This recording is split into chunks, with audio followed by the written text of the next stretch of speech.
Well, hello, everybody. Welcome back. It's Mike Brown here with REMAX in Toronto. It appears as though the latest initiatives by the federal government to prop up the housing market are having some positive effects. Incidentally, the latest announcement that came, I guess, last week is that the government is going to further trim their immigration targets over the next couple of years to limit the number of new Canadians to, I believe, below 375,000 per year, compared to what we had seen in previous years, which was pushing more over 500,000. So, that should have a positive effect as far as housing. No, it's not affordability. It's attainability, Anyway, it's going to make housing more attainable because there's going to be less competition for it, supposedly. And I suppose that's a good thing. And all the other initiatives that they have announced over the last month or so are definitely taking an effect on the marketplace. A couple episodes ago, I spoke about an acronym that I use, average daily listing inventory versus sales. And that number has actually gone up a little bit from September to October. Now, generally speaking, there is a seasonal adjustment to the upside in the month of September, but we didn't really see it. We've seen it in the month of October. The average daily listing inventory versus sales for the freehold market in the month of September was 26%, and that's jumped up to 35% this month. And I think it's definitely more of a positive sentiment toward the housing market, not to forget that we saw a 50 basis point drop in the overnight lending rate by the Bank of Canada. So I think it's caused some positivity to come into the marketplace. Now, if you look at the sales year over year in the freehold market for the 416 area code of Toronto, from January 1st to the end of October in 2023, we had 9,124 sales, whereas today we sit at 9,366 sales, so we're up about 242 sales, or an increase of about 2.5%, which has really just taken place in the last 3 weeks. So again, I'm pretty convinced these initiatives are doing exactly what the government wanted. It's propping up the housing market. Now, on the condominium side of things, similar story, but not exactly the same. We've seen that ad libs, or the average daily listing inventory versus sales, go from 15% in the month of September to about 18% for the month of October. In September, we had 1,013 sales in the 416, and in the month of October, we've seen 1,230 sales. Now, on a year-over-year basis for the condo market from January 1st to the end of October 2023, we saw 13,495 sales. However, so far this year, we've only seen 12,326, or a decline of about 9%. So we're up month over month, but we're down year over year. And I think most people are aware of what's happening in that condominium market.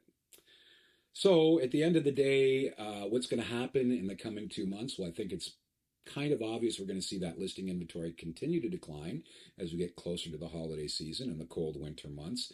So it's likely going to have an upward effect on that ad libs number, and I think you'll probably see a higher percentage of sales versus listings through the month of November and October. Did you just have a brain fart? And incidentally, there's a lot of people saying that we're going to see another rate cut before the end of the year. Personally, I think it's going to be a 25 basis point cut, but some of the optimists are calling for a 50 basis point cut. Only time will tell. Now, onto the lighter side of things.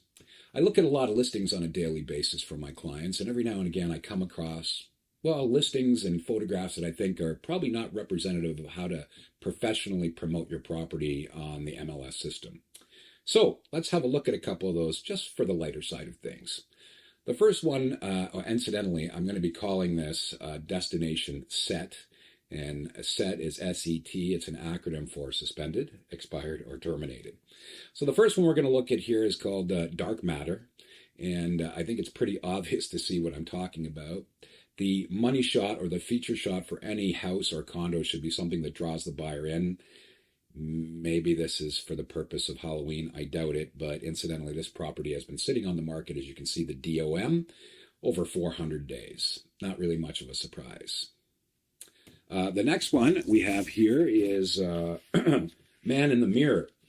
This property's been on the market for 201 days. Now, hiring a professional photographer is an absolute must if you're putting your property for sale. So if your agent shows up on the day of photos, with his camera phone, and you see a picture like this on your listing, you might want to ask him to retake the photos, get a professional photographer in there.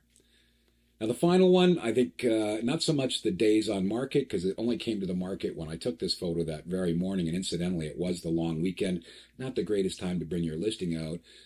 But two things here catch me. Number one, if you look at the top right, you'll see the price is $14,699,000. So they got the digits wrong when they put the property on the market. But I call this one open toilet. I mean, at the best of times, photographing a bathroom can be difficult because you've got space limitations. But I think you should at least close the lid.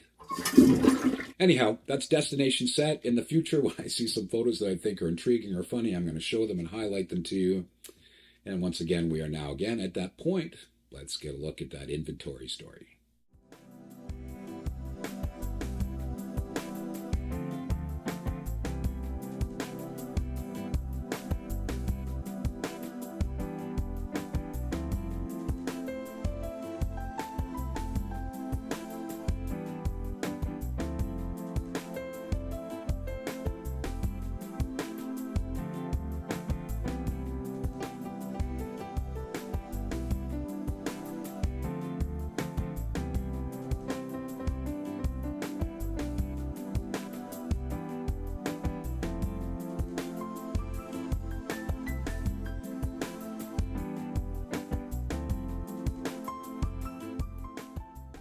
Thanks again for tuning in as always. Don't forget the website, RE Inventory TO, for all the statistics on the inventory.